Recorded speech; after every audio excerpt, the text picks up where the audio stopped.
Nima uchun hozirgi kunda bolalarda gijja va parazitlar ko'payib ketmoqda? Bu videoni oxirigacha ko'rsangiz, batafsil ma'lumot beraman. Hozirgi paytda bolalar o'rtasida juda ham ko'p gijja muammolari ko'paymoqda. Buni sabablari nima deb o'ylaysiz? Sababi yuvilmagan qo'l, yuvilmagan meva sabzavotlar, ko'cha-kuyda yoki bo'lmasa qumli joylarda oyoq yalang yurishi yoki bo'lmasa bog'chada har xil bir-birini stakanidan yoki oziq-ovqatlarni birga iste'mol qilish natijasida ham yuqishi mumkin. Gijjalar organizmga bir necha jiddiy zarar yetkazadi. Bulardan misol 4 tasini misol keltirsak bo'ladi. Ya'ni mexanik zarar. Bu organizmga kirgandan keyin ichak devoriga yopishib, ichaklarni devorini jarohatlaydi. Ikkinchisini alimentar, ya'ni ichak devoriga joylashib olgandan keyin ichilayotgan, yeyilgan ovqatlarni u o'ziga o'zlashtirishni boshlaydi. Keyingisi toksik zarar, ya'ni o'zining nomi bilan toksik, ya'ni zaharli moddalar ishlab chiqaradi. Ya'ni gijjalarni o'zidan chiqarayotgan axlitlari chiqindisi bu organizm uchun zarar keltiradi. To'rtinchisi eng muhimi bu immunosupressiya zarari, ya'ni immunitetni tushiradi. Organizmda aldash xususiyati bor bularda, ya'ni organizmga tushgandan keyin hamma immunitet shu gijjaga qarab yo'naladida, asosiy infeksiya, virus yoki bakterial muammolar bu yoqda bir chekkada qolib ketadi. Ular bemalol o'zini faoliyatini bajaradi. Bu yoqda asosiy ishni gijja chalg'itib turgan bo'ladi. Endi gijjalarning eng ko'p uchraydigan turlarini aytadigan bo'lsak, birinchi raqamlisi bu enterobiozlar. Enterobioz bolalar orasida juda ham ko'p uchraydi. Orqa chiqaruv teshigiga tuxumlarni qo'yadi. Kechqurun bolalarda bezovtalik bo'ladi, qichishadi, uni bolalar qashlaydi. Qo'li keyin ifloslangandan keyin qo'lini og'ziga tiqish natijasida bu infeksiyani sikli boshlanadi, ya'ni yuqadi. Va keyingisi ko'pchilik eshitgan bu askarida. Askarida bo'yicha Jahon Sog'liqni saqlash tashkiloti ma'lumotiga ko'ra, 1 yil davomida 1,5 milliard odam kasallanadi. Uni eng asosiy ziyoni bu organizmga kirayotgan vitaminlarni ushlab qoladi. Keyingi o'rinlarda toksikoroz, ya'ni bu it, mushuk, hayvonlardan yuqadi. Undan keyingisi ko'pchilikka bunisi ham ma'lum, lyamblia. Lyambliani ko'pchilik biladi. Lyamblia ham bolalardagi ishtahasizlik, ich ketishi, qorin og'rish kabi simptomlar bilan yuzaga keladi. Hozirgi aytib o'tgan gijja turlari eng ko'p uchraydigan gijja turlari hisoblanadi. Bundan tashqari 20 dan ortiq yana ko'p uchraydigan gijja turlari ham mavjud. Bularni epidemiologiyasi, ya'ni tarqalishi qanaqa? Birinchisi bolalarda gigiyena ko'nikmasi yo'qligi, ya'ni qo'llarni yuvmaydi, doimiy kir, tirnoqlar o'sgan holatda yurishi. Bu birinchi sabab. Ikkinchisi immunitet to'liq yetilmagan, ya'ni bolalarda gijjalarga qarshi kurashuvchi immunitet hali yaxshi rivojlanmagan bo'ladi. Uchinchisi tuproqlar bilan, kir joylar bilan, chang, ko'cha-kuyda, bog'chada o'ynaydi, kontakt ko'p bo'ladi. Shu orqali unda ham qo'l ifloslanib yoki tuproq orqali yuqadigan gijjalar turlarini yuqtirib olishi mumkin. Keyin og'iz-qo'l stereotipi, ya'ni qo'l kir bo'ladi, og'izga soladi, gijjalar yuqadi va sikl davom etaveradi.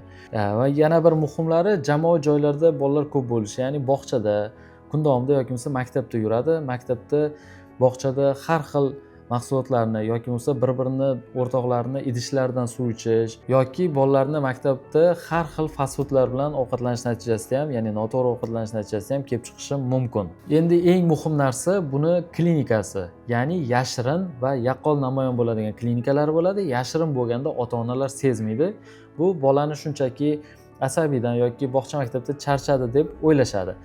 Birinchisi bolani o'sha tez charchash yoki holsizlik, uyquchan bo'lishi, soch to'kilishi, tirnoqlarni, terini mo'rt bo'lib qolishi, vazn olish sekinlashib ketishi, bo'y o'sishini sekinlashishi, surunkali darajada temperaturani normadan biroz yuqori bo'lib yurish holatlari, misol uchun 37-37,3 ko'rinishida bolalarda uzoq muddat davomida temperatura ko'tarib yuriladi. Bundan tashqari ich og'rishi, ich ketishi, disbakterioz ko'p holatlarda yuzaga kelib qoladi. Ota-ona buni tushunmaydi, noto'g'ri narsa yeb qo'ydi shekilli deb har xil dorilarni o'zboshimchalik bilan berishi mumkin. Endi esa yaqqol ko'zga tashlanadigan simptomlar. Birinchisi o'sha kichik yoshdagi bolalarda orqa chiqaruv teshigida qichishishlar bo'lib, ko'p qo'lini olib borib qashlashadi. Keyingisi ishtahani yo'qolishi yoki haddan tashqari ishtahani ko'payib ketishi.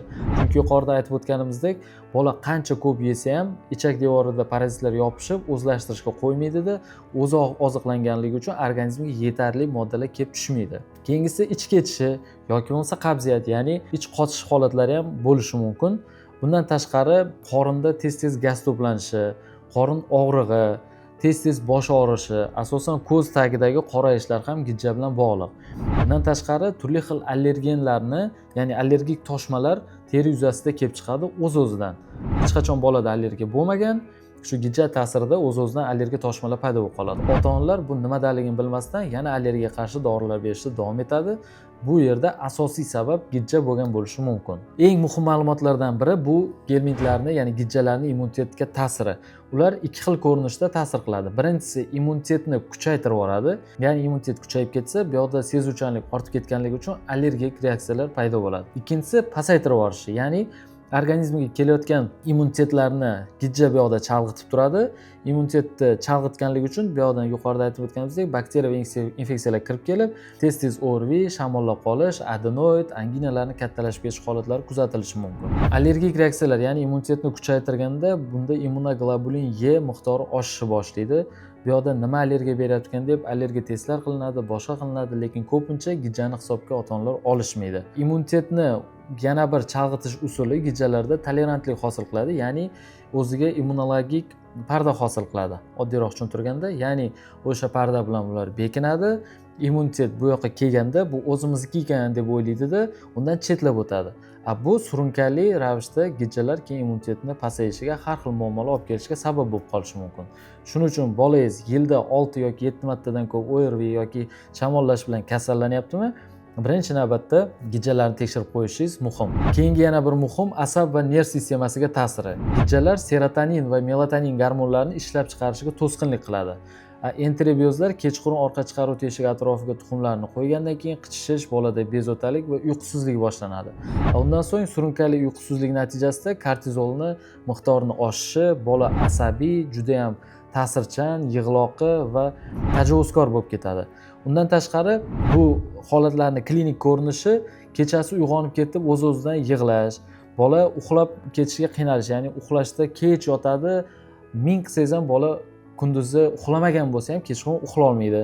Undan so'ng uyquni yuzaki bo'lishi, ya'ni bola uxlaydi, lekin tiq etgan narsaga ham uyg'onib ketadi va turib olib yana yig'laydi.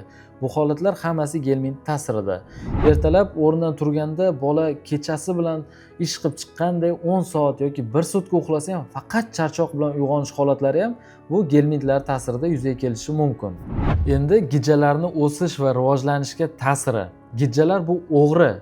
Ularni nima uchun bunaqa deyapmiz? Organizmda ozuqa moddalarini kirganini o'ziga o'zlashtirib, organizm uchun ma'lum kichik miqdordagisini beradi. Shunda bolada ves yo'qotish, ya'ni kilogramm yo'qotib, bo'y o'sishida yoki bo'lmasa ves olishida muammolar paydo bo'ladi. Nima uchun? Birinchisi temirni o'zlashtirish. Agar temirni o'zlashtirsa, bolada temir tanqisligi, anemiya, ya'ni gemoglobin pasayib ketish holatlari kuzatilishi mumkin. Ikkinchisi B12 vitamini. Agar B12 vitamini yetishmasa, bolada nevrologik o'zgarishlar, asabiylik, kamqonlik hammasi yuzaga kelishi mumkin. Uchinchisi A vitamini. A vitamini bu ko'rish teri yuzasidagi muammolarning yuzaga kelishiga sabab bo'lishi mumkin. Oqsil. Oqsil eng muhimi. Agar oqsil kam bo'lsa, mushaklarning hajmi kam bo'ladi. Ya'ni bola juda nozik desak ham bo'ladi. Keyingisi D vitamin. D vitamin ko'pchilikka ma'lum. Ya'ni suyak va mushak tayanch harakatlanish sistemasini eng oziqlantiruvchi vitamin desak ham bo'ladi. Agar D vitamin yetishmovchilik bo'lsa, raxit belgilari ham yuzaga kelishi mumkin. Keyingisi sink. Bu sinkni oddiyroq qilib aytganda immunitetni roli desak bo'ladi. Immunitet rivojlanishida sinkni o'rni birinchi o'rinda turadi. Keyingisi natijada nima bo'ladi? Bolada bu vitaminlar o'zlashishi kamaygandan keyin organizmda defitsitlar boshlanadi. Ya'ni shu vitamin yetishmovchiligi ta'sirida yuzaga keladigan kasalliklar birma-bir qator bolani bezovta qilishni boshlaydi.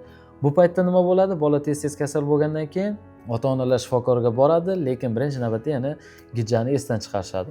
Shuning uchun bolada tez-tez kasallanish yoki yuqorida aytib o'tilgan barcha simptomlardan birortasi kuzatilyaptimi? Albatta gijjani esdan chiqarmaslik zarur. Keyingisi allergiya bilan bog'liqligi. Bu eng kam ishlatiladigan, lekin muhim bo'lgan ko'rsatkichlar hisoblanadi. Unda klinik belgilar nima? Surunkali ekzema, atopik dermatit, bronxial astma, allergik rinit kabi belgilar bo'ladi. Ota-ona vrachga boradi, antigistamin dori ichadi, dieta qiladi, 6 oy kuzatdi, hech qanaqa foyda yo'q, hammasi 0.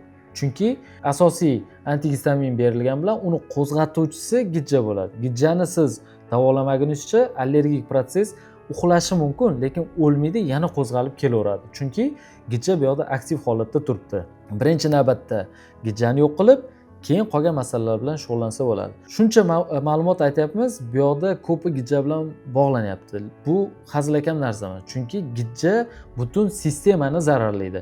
Nafas olish deysizmi, hazm qilish deysizmi, yurak sistemasi yoki bo'lmasa ayrish, ya'ni yurak bilan bog'liq muammolarni hammasiga zarar yetkazishi mumkin. Chunki o'pkada rivojlanadigan, jigarda rivojlanadigan, ichaklarda rivojlanadigan gijjalarning turlari juda ham ko'p. Agar yuqorida aytib o'tilgan belgilar farzandingizda uchrasa, gijjaga tekshirtirishingiz uchun axlat topshirishingiz aniq. Axlatni ko'pchilik bir kun topshiradi, bo'ldi. Chiqmadimi, yo'q ekan deb xursand bo'lishadi. Bu noto'g'ri. Axlatni 3 kun ketma-ket topshirish kerak. Chunki gijja tuxumini har kun qo'ymaydi. Bir kun qo'ymadi, siz o'sha momentga to'g'ri kelib qolsangiz, axlat topshirdingiz, toza chiqdi, gijja yo'q. Lekin ertasiga qo'yib, u yoqda gijja rivojlanishi mumkin. Shuning uchun bugun topshirdingiz, chiqmadimi ertaga, chiqmadimi yana bir kun, 3 kun. Bu eng kamida 3 kun topshiriladi. Bo'lmasa 5 kundan 1 haftagacha ham analiz topshiriladi vaziyatlar bo'lishi mumkin. Shuning uchun bu narsani esdan chiqarmaslik kerak. Ko'pchilik ota-onalar davolash paytida qiladigan xato, vrach yozib bergan dorini ichadi, bo'ldi.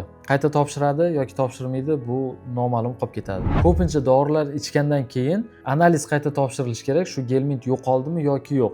Undan tashqari antigelmint dorilar berilgandan tashqari gelmintlar yo'qotgan defitsitlarni ham to'ldirish kerak. Ular yo'qotdi, o'z-o'zidan yo'qotilgan narsalar to'lib kelmaydi.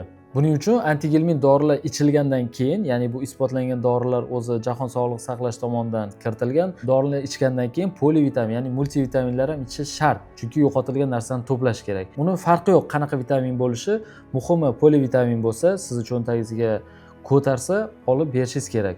Yoki bo'lmasa, bu yoqda mana Vitavey kompleksi bor. Bu hech qanaqa reklama emas. Buni ishlab chiqaruvchilarni o'zim shaxsan taniganligim uchun, bundan tashqari buni ichidagi hamma kerakli elementlarni o'qib, dozirovkasiga ishonch hosil qilganim uchun bemalol sizlarga ham aytishim mumkin bu narsani. Xohlasanglar buni, xohlasanglar boshqasini, ahamiyati yo'q. Muhimi, buni tarkibida ham kerakli bo'lgan hamma A, C, D, kalsiy, eng muhimi hammasini tarkibida probiotik bor. Chunki probiotik bor joyda so'rilish yaxshi bo'ladi. Shuning uchun vitamin olganda har doim probiotik ham bo'lishi kerak, antigelmintga davolanganda probiotik ichilishi shart va polivitaminlar ichib defitsitlarni to'ldirish kerak. U muhimi, ahamiyati yo'q. Qaysi biri sizga ma'qul bo'lsa, o'shani olib ichish kerak. Shu bilan masala hal bo'ladi. Bunday foydali maslahatlar bilan siz farzandingizni sog'lom o'stirasiz. Shu kabi ma'lumotlarni o'tkazib yubormaslik uchun Vitavey YouTube kanaliga obuna bo'lib qo'ying.